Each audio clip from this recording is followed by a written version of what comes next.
저번 시간에는 그 상호 텍스트, 상호 매체에서의 연관성을 얘기하고 상호 텍스트 역사적 맥락에 대해서 얘기했는데 하나 예로서 예, 오늘은 마이클 커티제 카사블랑카에 대해서 잠깐 얘기하겠습니다.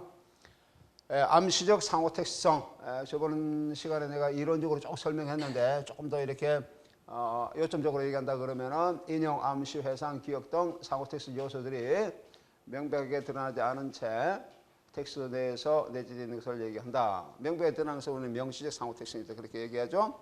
마이클 커티스 감독 카사블랑카는 뭐 이런 예들은 많이 있습니다. 그 중에 하나를 들 수가 있습니다. 카사블랑카는 머리 버넷과 존 에리슨의 드라마 모두 리그의 카페론데 Everybody Comes Ricks라고 하는 이런 드라마를 각색한 것입니다. 그래서 상호 텍스트성뿐만 아니라 넓은 의미에서 상호 매체성에 속하다. 그러니까 드라마를 영화한 것이라고 하는 관점에서 그렇게 얘기할 수 있죠. 이 영화는 상투적인 모방인 클리셰, 이건 하나의 하나의 그 개념이죠. 상투적으로 모방해서 클리셰라 그런다. 상투적인 어구를 사용해서 클리셰라 그렇게 얘기합니다. 와 고전의 원형에 결합된 형식입니다. 이 영화는 모든 영화에 속하지만은 주제나 모티브면에서 다른 고전 영화들을 명식으로 그리고 묵식으로 인용 및 원형함으로써 상호 텍스트의 논점을 잘 보여주고 있습니다. 카사블랑카는 시나리오 없이 그냥 촬영한 거죠. 촬영하면서 제작가 나가면서 시나리오를 완성한 그런 영화인데 고전 중의 고전의 영화에 속합니다. 그리고 이 영화의 원본 요소나 크리스를 포함하고 있고. 카사블랑카는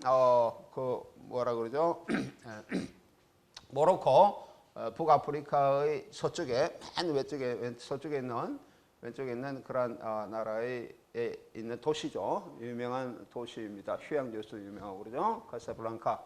이 영화는 제2세계대 나치 위협을 피하려고 하는 정치적 도망자들의 도적경들을 커다란 직업을 통해 보여주면서 시작합니다. 그 중에 나치에서 점령당한 프랑스형 모로코의 도시 카사블랑카는 미국으로 가는 통과 여권을 얻을 수 있는 희망을 품은 도피처의 기호다. 그래서 이 영화에서 카사블랑카는 하나의 도시명이죠. 지명으로서 기능을 하고 있을 뿐만 아니고 뭐라 그럴까요? 미국으로 망명하는, 미국으로 도주하는 도피처라는 그러한 기호적 의미를 지니고 있다라고 얘기를 할 수 있습니다.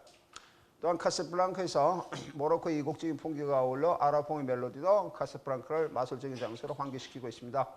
아랍풍의 멜로디는 프랑스과인 마르시에이즈로 바뀝니다. 이곳에서 술집을 경영하는 미국인 릭 브레인은 그곳에서 돈을 많이 번 지방 유지가 되겠죠. 릭의 클럽에 들어갈 때 미국 작곡가인 조지 고시윈의 음악이 흘러나옵니다. 어느 날 밤 드골을 위해 비시 정권과 싸우는 반나치 리더인 빅터 라질로 하고 하는 사람이 레지스탕스입니다. 이 사람과 그의 아내 일자 런드가 리그의 술집으로 찾아옵니다. 이 둘은 리그의 술집으로 오는 이유가 리그에게 미국으로 가는 통과 요건을 얻기 위해서죠. 리그는 이들 부부에 대한 정보를 르노는 그 지방의 프랑스 치안을 유지하고 있는 프랑스 경찰 서장의 이름이 르노가 되겠습니다. 그런데 이 카사블랑카는 프랑스의 그런 식민지라 그럴까요? 식민지에서 프랑스의 그런 통치를 받고 있는데 제2차 세계대전 때 프랑스가 독일의 그런 또 영향 아래 들어가기 때문에 치안은 프랑스, 그다음에 군사적 그런 안보 관계는 독일이 맡고 있는 이중적인 그런 권력 구조로 되어 있습니다. 이 지역을 담당하고 있는 프랑스 경찰서인 르노와 거의 동등한 영향력을 행사하고 있는 릭은 이제 그 지방에 부를 가지고 있는 그런 인물이기 때문에 그렇게 미국인이죠. 전부 다 알레고리적 인물입니다. 이 사람들은 하나는 이제 릭이라는 사람은 미국을 대변하고 있고 여기 나오는 르노는 프랑스를 대변하고 있고 또 슈트라세라고 하는 그런 독일의 군대 소령으로 나오는데 독일을 대변하고 있는 각각 그러한 알레고리적 인물로서 나타나고 있습니다. 여기 나오는 릭은 각각 비시 정권과 미국을 대변하는 알레고리즘으로 기능하고 있습니다. 그 당시 독일에 대항하고 있던 미국이 비시 정권의 프랑스를 필요로 한 그러한 그 당시의 권력 관계를 드러내고 있습니다. 이 영화 제작된 1942년도에요. 한창 전쟁 중인 그러한 시기가 되겠습니다. 이 라질로와 아까 레지스탕스라고 하는 런드가 리그 카페로 들어와서 자리에 앉아 있는 시퀀스는 낭만주의 목가슴과 긴장감이 교차합니다. 이들 부부의 입장과 거의 동시에 경찰서장인 르누와 독일군 소령인 슈트라스죠. 슈트라스도 함께 입장하면서 이들을 감시하는 그러한 장면이 보여집니다. 대부분 아메리칸 샷이 미디움으로 이루어지는 이 장면은 아메리칸 샷이라는 것은 미디움 샷이라고 그렇게 하죠. 미디움 샷에서 무릎 이상을 찍는 샷을 보통 미디움 샷이라고 그렇게 얘기합니다. 여러분들 서부 영화 같은데 좀 자세히 보면은 서부 영화는 미디움 샷으로 많이 이루어져 있습니다. 그래서 미국에서 많이 이루어져서 아메리칸 샷이라는 그런 얘기도 하고 있어요. 이 장면은 라즐과 런드를 부분적으로 딥포커스 기법으로 보여주면서 다소 목가지고 분위기를 연출하는데 딥포커스는 초점을 아주 깊게 간다는 얘기죠. 그래서 앞에 나오는 인물, 가운데 인물, 마지막 인물 이런 인물의 초점이 흐리지 않고 거의 동시에 보여주는 기법을 딥포커스 기법이라고 그렇게 얘기합니다. 보여주면서 이러한 목가성은 순간적이지만 유토피아로 전환됩니다. 즉 이들 부부에게 접근한 레지스탕스 대원인 베르그가 대원의 표정으로 반지를 내보이는데 그 속에 감춰진 유대인의 삼위일체 십자가 문양은 종교적 유토피아를 기하하고 있습니다. 예.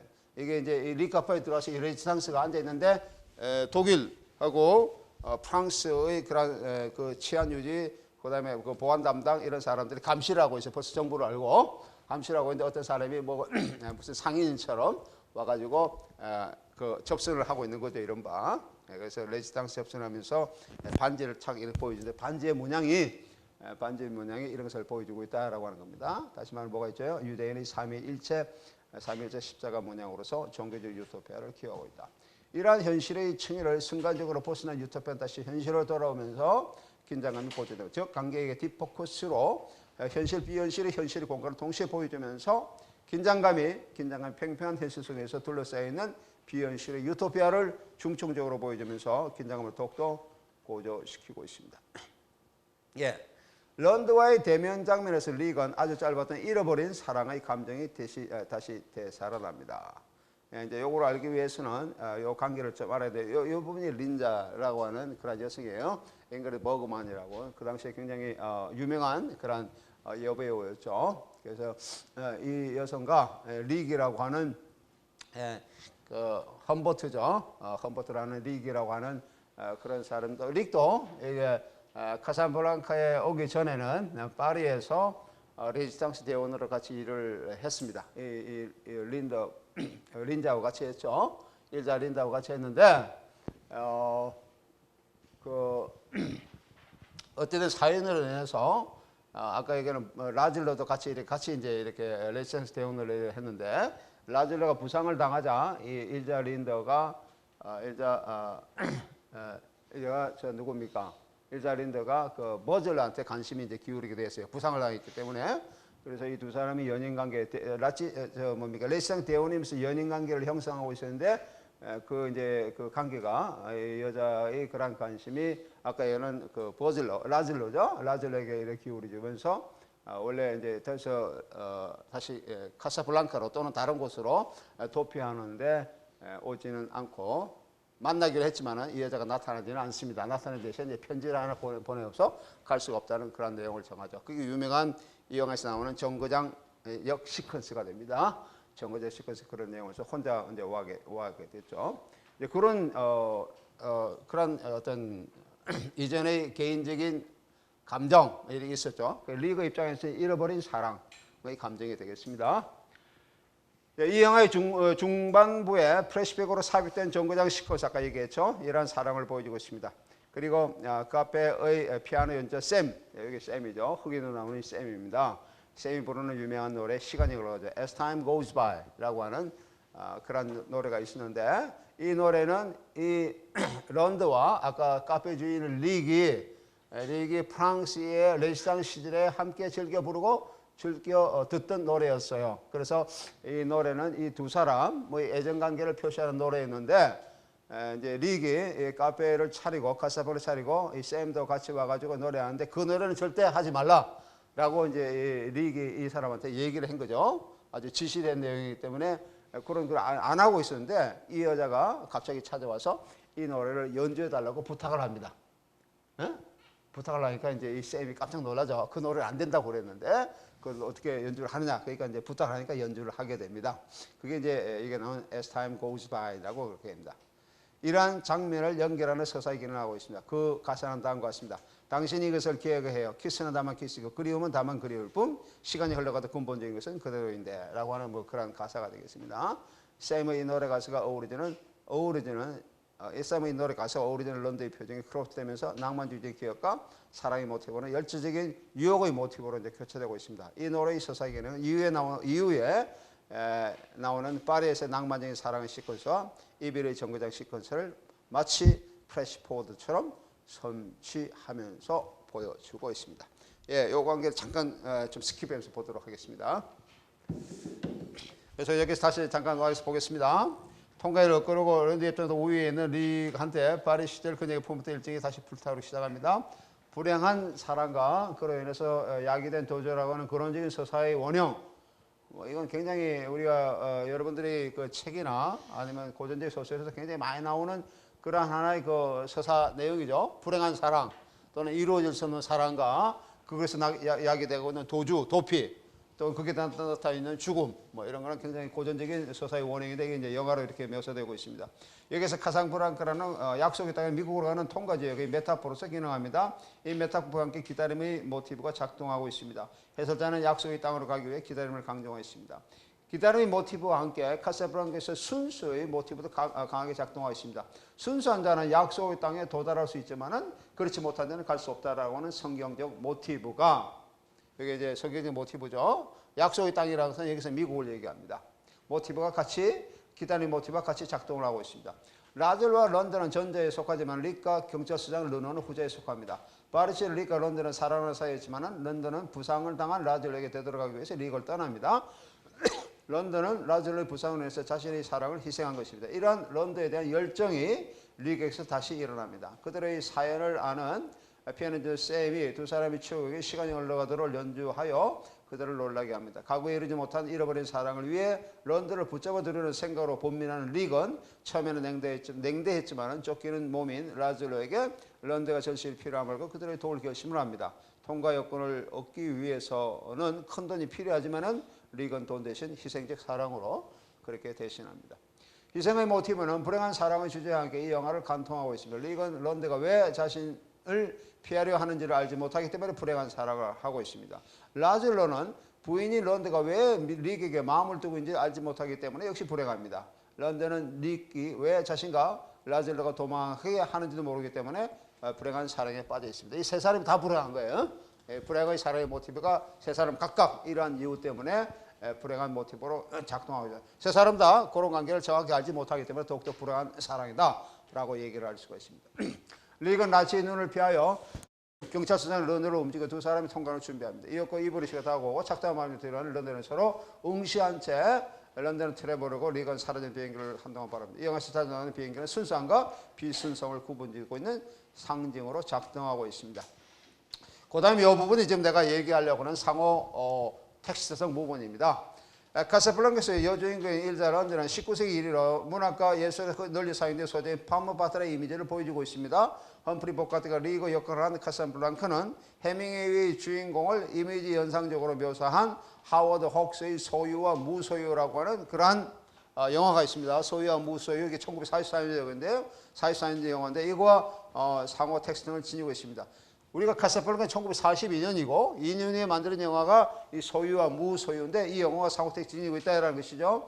이 영화 역시 험프리 보카트가 주인공을 역을 맡고 있기 때문입니다. 소유와 무소유는 해밍웨이 동민의 소설을 같은 이름의 소설을 영화화한 것입니다. 이 영화는 1940년 프랑스가 독일에 점령당하고 비시 정권의 치하에 있던 포드 프랑스의 카리브해 도시인 마르티니크 시를 배경을 하고 있습니다.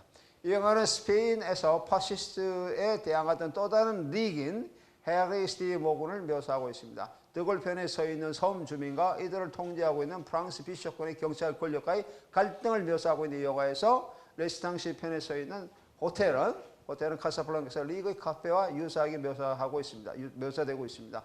소유와 무소유에서 릭은 호텔의 주인이 아니라 선장의 역할을 합니다. 레스탕시의 단원인 부싹 부부를 구하는 과정은 카사블랑카의 빅터 라즐로와 일자 부부를 구하는 과정과 서사적으로 중첩성을 이루고 있습니다. 이런 의미에서 이 영화와 아까 얘기하고 있는 소유와 무소유 이 관계는 상호 텍스트적인 그런 연관관계를 강하게 드러내고 있습니다. 또한 카사블랑카는 프리츠랑의 칼리갈리 박사의 밀실과 같은 표현주의 영화를 생각나게 합니다. 우리 전에 그 칼리갈리 박사의 밀실 봤었죠? 기억납니까? 예. 생각나. 특히 리그의 술집이 사랑, 애정, 죽음, 추격, 음모, 스파이, 도박, 유혹 등 인간의 삶 속에서 모든 것이 일어날 수 있는 그런 영화적 공간이며 또한 이 모든 것이 일어날 수 있는 마술적 공간이라고 하는 점에서 하나는 모든 것이 일어날 수 있는 영화적 공간이고 또 모든 것이 일어날 수 있는 마술적 공간이라는 점에서 칼리갈리 박사의 밀실과 같은 영화관을 암시하는 것이다. 카페가 암시하는 것이다 라고 얘기를 할 수 있습니다. 여기에 지금 카사블랑카가 가지고 있는 상호 매체적인 이런 거와의 상호 매체를 가지고 있는 것이죠. 이런 거의 상호 매체를 가지고 있는 그런 관점이고 또 서사 과정에서 고전적인 서사의 원형과도 상호 매체를 가지고 있습니다. 그 다음에 아까는 암시적 상호 특성 또는 상호 매체의 관계를 보는데 이번엔 명시적인 상호 매체를 한번 보겠습니다. 허버트 로스라고 하는 그런 감독이 만든 영화인 카사블랑카의 다시 한번이라고 하는 영화입니다. 카사블랑카 다시 한번인데 원제목은 아까 런드가 샘에게 부탁했던 그 노래를 한 번 더 연주해봐요. 샘 하는 거죠. Play it again, Sam. 이 원제목입니다. 우리나라로 번역한 게 이제 카사블랑카 다시 한번이고요. 여기서 명시적 상호 매체성은 인용, 암시, 해상, 기억 등 상호 텍스트 요소들이 명백하게 텍스트에 내재되어 있는 것을 말합니다. 포스트 모더니즘이 영화 텍스트에 자주 나타나는 현상으로서요. 허버트 로스의 영화 카사블랑카 다시 한번은 그 중에 한 예입니다. 잠깐만 같이 보겠습니다. 상호 텍스트형 관점이 굉장히 강하게 드러나고 있다라는 자기 반전성을 보여주고 있고 시대의 흐름도 같이 보여주고 있습니다. 이 시기는 포스트 모더니즘이 문학과 예술로 확장되는 시기일 뿐만 아니라 헐리우드 영화에서는 이전 시대에 대한 무비판적인 노스텔지아 경향이 지배적으로 나타나고 있는 시기입니다. 이 영화 만드는 시기는 1972년도에 만들어집니다. 1972년도에 만들어진 영화이기 때문에 70대의 사정을 이렇게 얘기하고 있는 거죠. 예컨대 한국 전쟁을 배경으로 하고 있는 로버트 알트만의 풍자적인 코미디 영화 메시 이런 것도 1970에 나타나고 있고요. 아스펜의 서부 영화, 이 메시라는 영화에서 한국 전쟁이 이제 나타나고 있습니다. 아스펜의 서부 영화, 작은 거인, 리들 빅맨 이런 1970년 영화, 로버트 알트만의 맥카이버와 밀러 부인이라 1971년 카사블랑카 다시 한번 이후에도 1970년 초 영화의 상호 텍스트를 보여주고 있는 헐리우드의 대표적인 영화가 됩니다. 허버트 로스의 영화 카사블랑카의 다시 한번은 우디 앨런이 진화를 쓴 영화입니다. 이 영화에서 우디 앨런은 영화 매니아 및 영화 기고가로서 영화에 관한 글을 쓰고 있는 앨런 펠릭스 역을 맡고 있습니다. 그래서 이 카사블랑카에 나오는 카사블랑카 다시 한번 영화에서 우디 앨런의 직업은 영화 매니아 팬이면서 영화 기고가, 영화 잡지에 영화에 대한 글을 쓰고 있는 그런 기고가로서의 프리랜스죠. 프리랜스 기고가로서의 그런 역을 맡고 있습니다. 그는 자신의 시나리오에서 앨런 페릭스를 28 내지 9세의 마르고 작은 안경을 쓴 남자로 꼭 줄스 파이퍼의 만화에 나오는 주인공 같다. 그렇게 이제 적고 있는데 자기 자신 이제 그런 모습을 또는 그 만화에 나오는 주인공이죠. 만화 주인공을 자기 자신과 이렇게 대비하면서 적고 있는데 자기가 그냥 닮았다라고 하는 것이죠. 줄스 파이퍼는 1950년대, 60년대 코믹한 풍자만을 그린 작가라서 페스넬라라든지 지치고 병이 난 불확실한 삶의 안내서라고 하는 이러한 책에서 앨런 페릭스와 유사하게 스케치한 주인공을 내세우고 있습니다. 이게 줄스 파이퍼의 만화, 이제 이런 만화들이도 페스넬라라든지 여기는 666, A Guide Towards the Non-Confident Living 이런 거, 이런 에서 굉장히 유명한 그 당시 미국에서 1950년대 말 60년대 초에 굉장히 유명한 그런 것을 보여주었던 주인공입니다. 이러한 풍자적 코믹 풍자 주인공으로서 앨런 펠릭스는 상호 주관성의 층에서 주체성의 동의를 위해 자신의 삶을 1970년대에서 1940년대로 전환시키고 있습니다. 이는 포스트 모더니즘에서 논의되고 있는 손상된 주관성을 회복시키는 시도의 과정입니다. 주관성을 우리는 subjectivity라 그렇게 표현을 쓰고 있죠. 특히 포스트 모더니즘에서는 주관성의 손상 내지는 또는 주관성의 그런 붕괴, 심지어는 주관성의 몰락까지도 이렇게 얘기할 수 있는 이유 중에 하나가 주체가 자기의 주체성을 드러내지 못하기 때문에 그렇게 얘기를 할 수가 있습니다. 이 과정에서 이 영화는 마이클 커티스의 카사블랑카 상호 텍스트뿐만 아니라 하이퍼 텍스트를 이루고 있습니다. 하이퍼 텍스트라는 것은 하이퍼는 크리가면서 여러 가지 이제 서사의 갈래가 이렇게 나눠진 하이퍼 텍스트라고 그러죠. 그 이유 중에 하나가 내가 아까 얘기한 것처럼 이 영화의 서사 과정에 아까 카사블랑카의 내용이 카사블랑카의 주인공이죠. 험플리 보카트가 수시로 등장합니다. 등장함으로써 서사의 갈래를 자꾸 이렇게 변형시키고 있기 때문에 하이퍼 텍스트라는 그런 표현을 쓸 수가 있다 이 말이죠. 카사블랑카 여러 장면이 암시유 또는 명시유로 마치 디지털 예술의 하이퍼 텍스트처럼 카사블랑카 다시 한 번의 서사에 직접적 또는 간접적으로 상호간섭 및 상호작용을 한다는 것을 의미합니다. 그렇기 때문에 이 영화는 상호 텍스트성뿐만 아니고 하이퍼 텍스트성까지 이루고 있다라고 얘기를 할 수가 있다는 겁니다. 그 노래를 다시 연주해요. 샘이라는 이 영화의 원 제목은 카사블랑카 여주인공 일자 랜디가 리그를 찾아왔을 때 옛적이 생각이 나서 피아노 연주 샘에게 부탁한 대사입니다. 특히 주제를 통한 상호 텍스트는 크리스테바의 의미에서 관계되어지는 텍스트인 페노 텍스트를 과도하게 코드화하면서 특권화된 위계질서적인 위치를 차지하게 합니다. 페노 텍스트의 이 원제목이 의미하는 두 사람이 추의 곡이 시간이 흘러가다는 지시 대상 텍스트인 커티스 영화 카사블랑카에서 그리움에 대한 주도 모티브로 작동하고 있는 노래입니다. 뿐만 아니라 이 노래는 이 영화의 주제인 이루어지지 못한 사랑이라고 하는 서사 내용에 간섭하며 작용하고 있다는 점에서 상호 매체성으로 작동하고 있습니다. 카사블랑카 다시 한 번의 오프닝 크레딧은 커티스 영화에서 비행기를 타고 카사블랑카를 탈출하는 마지막 시퀀스부터 시작합니다. 그리고 천천히 화면이 줌 아웃되면서 엘린 페릭스가 영화에서 이 영화를 관람하고 있음을 관객에게 알려줍니다. 즉 영화 속의 영화로서의 영화의 상호 명시적인 영화 속의 영화로서 영화의 명시적인 상호 텍스트는 제시할 뿐만 아니라 스크린 외적인 요소 또한 제인의 밖을 보여주고 있는 후기구조주의인 장치 이론을 제시하고 있습니다. 그러니까 스크린을 보여주는데 스크린 속에 스크린 외적 요소, 다시 말해 관객의 관점을 보여주고 있다는 것이죠. 그 엘렌 페릭스가 관객의 이로서 영화 카사블랑카를 보여주고 있다는 점에서 장치 이론적인 그런 요소도 같이 제시하고 있다는 겁니다. 특히 이 영화의 오프닝 크레딧은 엘렌 페릭스가 영화 안에서 카사블랑카에 몰입하고 있는 주체의 부동성, 영화 무의식간의 관계들을 부각시키고 있는데 이는 장르 보드에 의해서 주목할 수 있는 후기구조주의 정신분석학적인 측이도 함께 보여주고 있습니다. 또한 영화의 관객으로서 엘렌을 보여주고 있는 이 오프닝 시퀀스는 어린 시절부터 영화를 보러 다닌 우리 엘렌의 자신적인 요소를 반영하고 있습니다. 우디 엘렌의 영화를 보면은 거기다가 영화적 요소가 나옵니다. 영화관, 영화 배우에게 전부 다 그런 얘기들이 쭉 나와요. 그 이유 중에 자신적인 요소, 우디 앨런이 어릴 때부터 그렇게 영화에 심취했다. 이게 자기가 실제로 그것은 있던 일이에요. 그런 것을 이제 보여주고 있습니다. 예컨대 카요리의 붉은 장미에서 세실리아가 자주 영화관에 가는 것도 이러한 자신 요소를 보여주고 있습니다. 또한 애니 홀이라고 1977년도 영화죠. 희극작가인 엘비스 싱어, 영화 제작에 관한 코미디 영화로서 페데리코 펠레니의 8과 2분의 1을 패러디한 스타더스트 메모리즈 1980년대 영화 이런 것들이요. 또는 샌디 베이츠 역, 그다음 맨하탄 살인사건, 맨하탄 머더 미스터리 1993년에 레이리 입톤 등 우디 앨런의 주인공들은 대부분 다 그러한 예에 속하고 있습니다.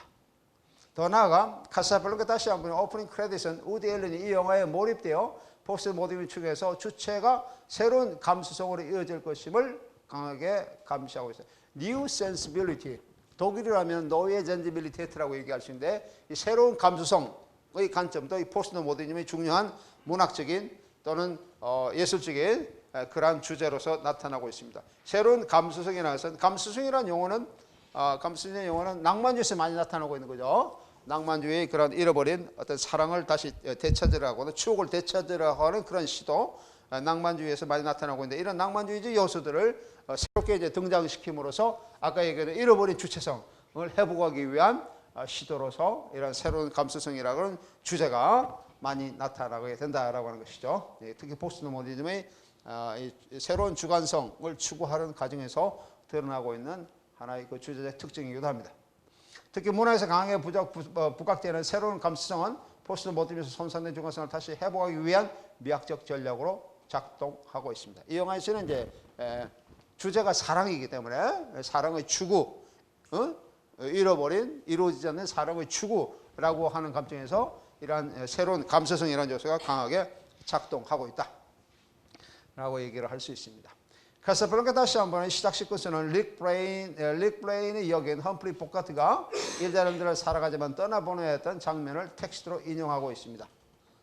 영화 안에서 집으로 돌아온 주인공 앨런 아내 낸시에게 이혼당한 후 2년간의 결혼 생활이 파탄한 것에 대한 자신의 처지를 한탄하면서 아스피린을 먹는 장면으로 이제 나타나고 있어요. 아까 아스피린을 먹어야 되겠다 그런 게 잠깐 나왔었죠. 그래서 이 영화의 시작은 아까 얘기하는 앨런 펠릭스라고 하는 우디 앨런이 맡고 있는 앨런 펠릭스가 이미 이혼을 했어요. 2년 전에 이혼을 해서 이혼한 지 2년 후의 그런 상태가 되는 거죠. 그래서 이런 것을 보면은 또 생각하면 이제 이 사람은 머리가 아픈 이러한 관점으로 드러나고 있습니다.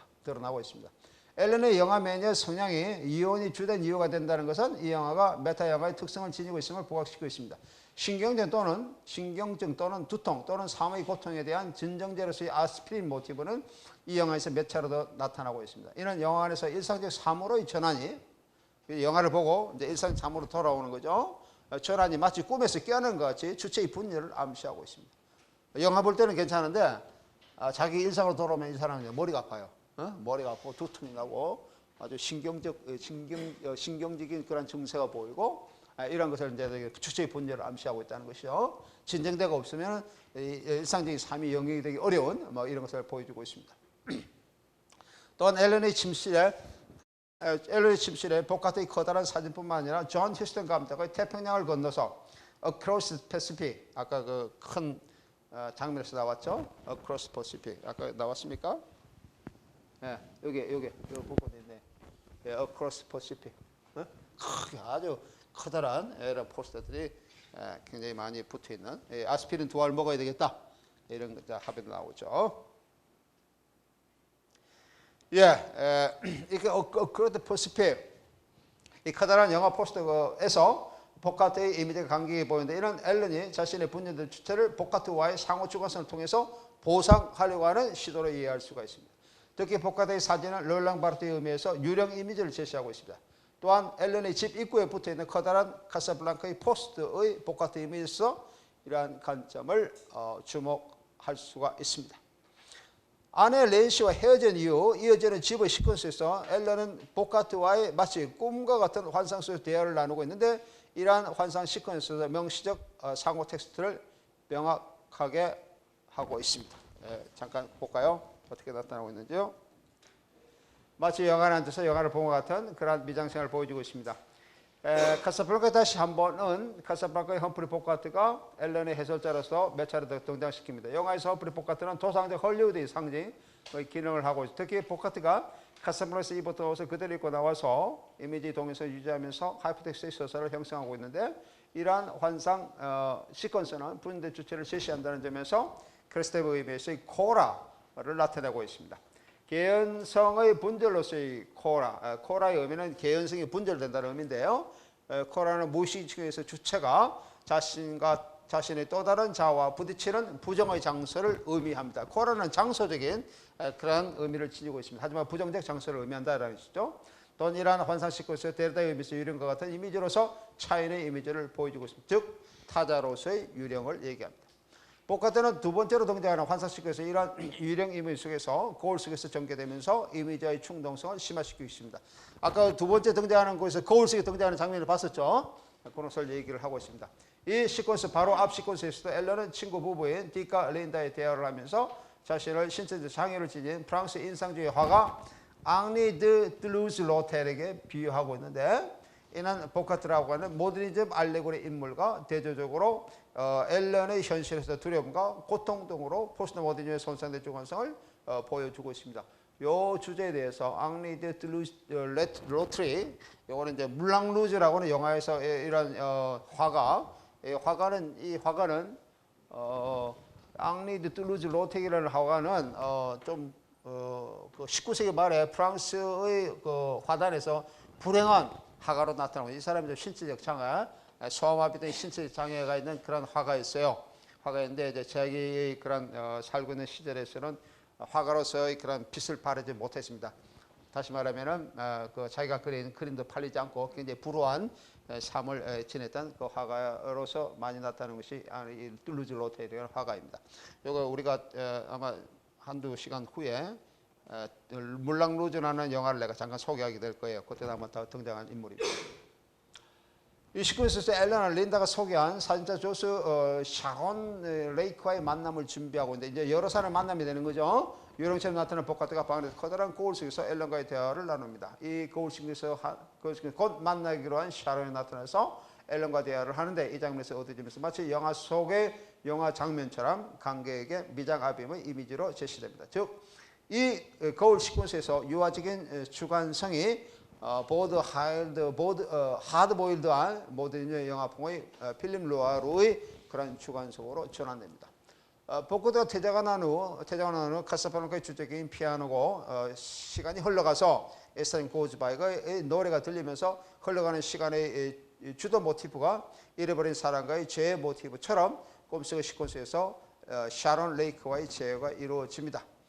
카사블랑카처럼 옛사랑과의 이러한 재회는 다만 꿈속에서 이루어질 뿐으로 나타나고 있습니다. 즉, 잃어버린 사랑이라는 주제와 모티브로 이루어진 토포스가 작동하고 있습니다. 토포스는 공동, 강장이라는 의미를 지니고 있습니다.